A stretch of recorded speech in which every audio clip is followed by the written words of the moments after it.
Bonjour à tous et bienvenue sur Souquière, Info et Culture.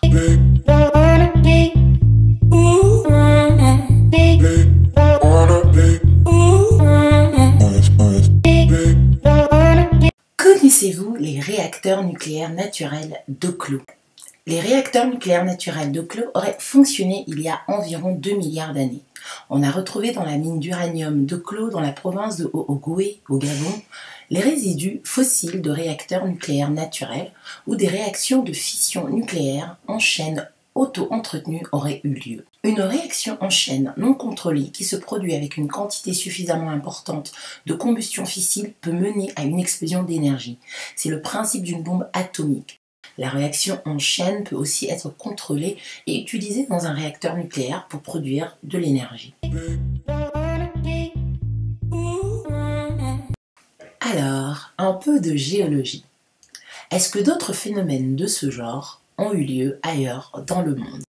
L'hypothèse d'une situation similaire au Brésil a été émise, car à l'époque de la constitution du gisement d'Oklo, l'Amérique du Sud et l'Afrique n'étaient pas encore séparées. Le plateau du Colorado a également été cité comme contenant de l'uranium légèrement moins enrichi que la valeur normale. Oklo reste cependant le seul endroit connu de réacteurs nucléaires naturels conservés. 16 sites ont été découverts à Oklo et un autre à Bangombe, à une trentaine de kilomètres, avec des traces de réactions de fission datant de 1 milliard d'années.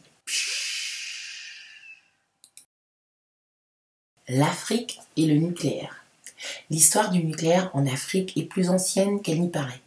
Outre le fait qu'il y a 2 milliards d'années avant l'apparition de l'homme, des réacteurs nucléaires naturels auraient fonctionné dans le sous-sol de la province de Hohogoué, sur le site de la mine d'uranium d'Oklo au Gabon, mais le premier réacteur nucléaire d'Afrique produit par l'homme a vu le jour au Congo dans les années 1950. Durant la Seconde Guerre mondiale, c'est du gisement de Chinkolobwe que fut extrait l'uranium qui permit aux États-Unis de construire la bombe atomique lancée sur Hiroshima.